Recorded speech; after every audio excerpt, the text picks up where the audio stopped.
गुरुजी हमारे पास एक प्रश्न और आया था, तो उसका आप निवारण कीजिए शंका का, कि कई लोगों के मन में ये भ्रांति है कि कई लोग कहते हैं कि जिसने गया में श्राद्ध पिंड कर दिया वो अपने पितरों के इस पिंड से छुटकारा पा जाता है, वो उसको फिर दोबारा पिंड नहीं करने की आवश्यकता होती है। क्या बात ये सही है? और अगर सही है तो क्या उसके बाद भी, गया के बाद भी हमको पिंड तर्पण करना चाहिए? देखो, बड़ा सुंदर शब्द है पिंड। अंड, अंड, पिंड और ब्रह्मांड, तीन चीजें हैं। तो ये हम ब्रह्मांड से, वी आर, हम सब लोग जो है ना, part of the universe, English में कहते हैं we are part of the universe. हम इस यूनिवर्स माने इस ब्रह्मांड की एक छोटी सी इकाई हैं।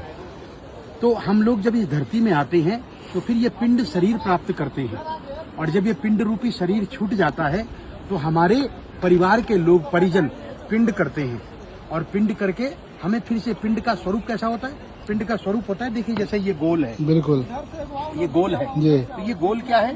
यही जीवन चक्र है, जिसको श्रीमद् भगवत गीता में भगवान श्री कृष्ण कहते हैं, जातस्य ही ध्रुवोर मृत्युर और ध्रुवम जन्म मृतस्य च। हे अर्जुन, जिसकी मृत्यु होती है उसका फिर जन्म होता है, और जिसका जन्म होता है उसकी फिर मृत्यु होती है।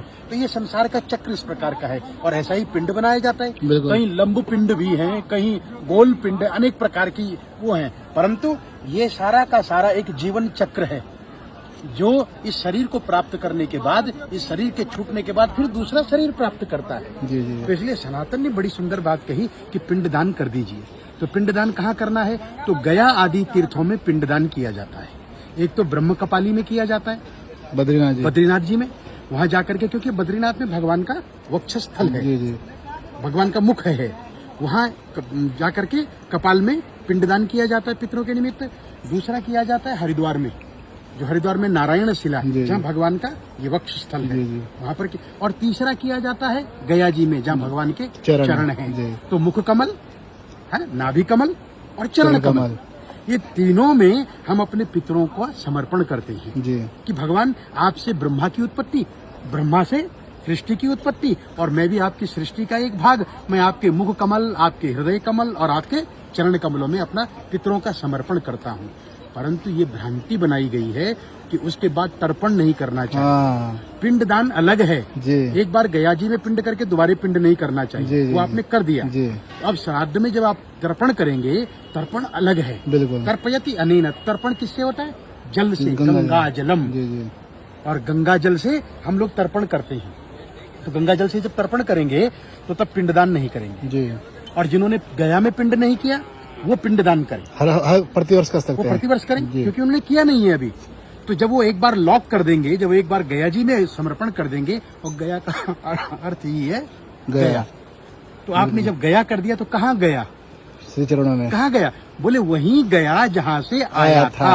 तो श्रीमद् भगवत गीता, जातस्य ही ध्रुवोर मृत्यु ध्रुवम जन्म मृतस्य। तो मतलब गुरुजी, जो गया में एक बार पिंड कर चुके हैं उनको पिंड आवश्यकता नहीं है, लेकिन तर्पण जरूर करना अवश्य करें। तर्पण श्राद्ध तिथि में वो गंगा आदि तीर्थों में जाएं जी। गंगा, यमुना, सरस्वती, नर्मदा जी, ये कहीं पर भी जाकर के उन पितरों के निमित्त तर्पण करें, तर्पण श्राद्ध कर सकते हैं, बिल्कुल। कुछ लोग ये कहते हैं कि तर्पण नहीं करना चाहिए।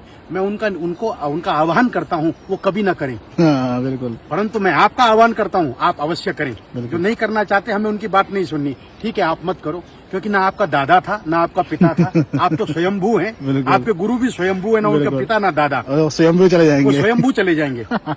तो हमारा ये तो तर्पण इसलिए है कि हम अपने पितरों को प्रेत नहीं बनना देना चाहते, बिल्कुल। हम उनको देवता बनाएंगे, हम उनको देवता बनाते हैं। कौन सा देवता? पितृदेवता। और जो पितृदेवता, जब देवताओं को कहते हैं तो देवता सब कुछ देते हैं, क्या बात है। लेकिन अगर पितरों ने मना कर दिया तो देवता भी कुछ देने के योग्य नहीं रहे।